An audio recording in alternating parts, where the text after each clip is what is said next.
Super India news TV में आपका स्वागत है। मैं हूं राजेश आर्य। आइए देखते हैं आज का विशेष समाचार। चीन का बढ़ता दुस्साहस। दूसरे देशों के इलाकों पर चीन ऐसे मौके पर दावे करता है जब स्थिति शांतिपूर्ण होती है और निशाने पर खड़ा देश उसे मात्र चीनी लज्जाफी की तरह देखता है। भारत के प्रति चीन की आक्रामकता थमने का नाम नहीं ले रही है। बीते दिनों चीन सरकार ने दो ऐसी हरकतें की हैं जिनसे दोनों देशों के बीच तनाव बढ़ा। चीन की पहली करतूत यह थी कि 3 अप्रैल को उसने अरुणाचल प्रदेश के 11 स्थानों के नाम चीनी भाषा में जारी किए। इस घोषणा का सीधा अर्थ इन भारतीय क्षेत्रों को चीनी क्षेत्र घोषित करना और उन पर अपना दावा करना है। इसके अगले ही दिन चीनी विदेश मंत्रालय ने चीन में तैनात भारत के 2 पत्रकारों को संदेश भेजा कि उनका चीनी वीजा रोक दिया गया है और वे चीन नहीं लौट सकते। ये पत्रकार इन दिनों छुट्टियों पर भारत में हैं। ये दोनों घटनाएं दिखाती हैं कि भारत और चीन के बीच तनाव अभी जारी रहने वाला है। इसकी पुष्टि गृह मंत्री अमित शाह के अरुणाचल प्रदेश के दौरे पर चीन की आपत्ति से होती है। हालांकि दोनों देशों के बीच विवाद 1951 से ही चला आ रहा है, जब चीन ने तिब्बत पर जबरन कब्जा कर लिया था। यह तिब्बत जो सदियों से भारत और चीन के बीच एक शांति क्षेत्र जैसा काम करता आ रहा था, तिब्बत पर चीन का कब्जा होते ही इतिहास में पहली बार चीनी सेनाएं भारत की सीमा पर आ खड़ी हुई थी और रातों रात भारत तिब्बत सीमा भारत चीन सीमा में बदल गई थी। पंडित नेहरू के नेतृत्व वाले भारत ने उस दौर में चीन के प्रति खूब सदास्यता दिखाई, लेकिन चीन भारत के विरुद्ध आक्रामक रुख अपनाए रहा।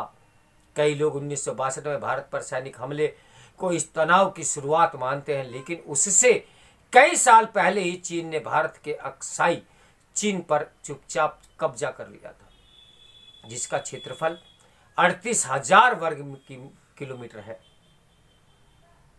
1962 के बाद भी सीमा पर शांति के लिए सेना विहीन शांति क्षेत्र बनाए रखने की आड़ में चीन भारत की भूमि को चूहे की तरह धीरे धीरे कुतर कर हड़पता रहा। चीन के मंसूबे लगाम लगाने के लिए मई 2020 में जब से भारत ने लद्दाख के गलवान में कठोर जवाबी सैन्य कार्रवाई की, तब से इस सीमा पर भारी सैन्य तनाव बना हुआ है। जहां तक अरुणाचल में नाम परिवर्तन की बात है, तो यह न तो चीन का ऐसा कोई पहला पैतरा है और न ही आखिरी।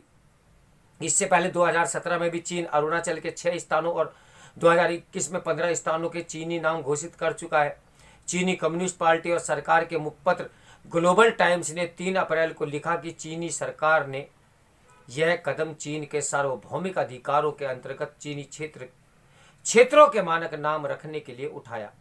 चीन ने इन इलाकों के भौगोलिक कोऑर्डिनेट भी जारी किए, जो प्रत्येक स्थान को अंतर्राष्ट्रीय भौगोलिक स्थिति दर्शाते। हालांकि भारतीय विदेश मंत्रालय ने 6 अप्रैल को चीनी दावे की हवा निकालते हुए कहा कि धरातल पर सच्चाई यही है कि ये क्षेत्र भारत के अधिकार में है। अमेरिका ने भी भारत के रुख का समर्थन किया। जो भी हो, चीन सरकार का यह कदम इस मायने में खतरनाक हो जाता है कि राष्ट्रपति शी जिनपिंग ने कुछ समय पहले एक नया कानून बनाया, जिसके अनुरूप ऐसे हर स्थान पर चीन की सार्वभौमिक और नियंत्रण स्थापित करना सरकार और चीनी सेना के लिए अनिवार्य है, जिन्हें चीन अपना क्षेत्र मानता है। यानी भारत के इन क्षेत्रों पर कब्जा करने के लिए चीनी सेना को कार्रवाई करने का स्थायी अधिकार और निर्देश दोनों है। चीन का आक्रामक रवैया केवल भारत के प्रति नहीं, बल्कि अपने सभी पड़ोसी देशों के प्रति है। उसने ऐसे ही दावे जापान और रूस के कई क्षेत्रों पर करते हुए उनके भी चीनी नाम रखे हैं।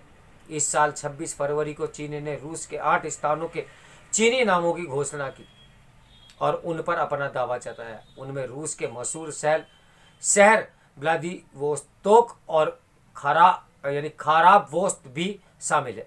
ये कदम ऐसे मौके पर उठाया गया जब पूरी दुनिया देख रही है कि यूक्रेन के सवाल पर चीनी राष्ट्रपति लगातार रूस को सह देते आ रहे हैं।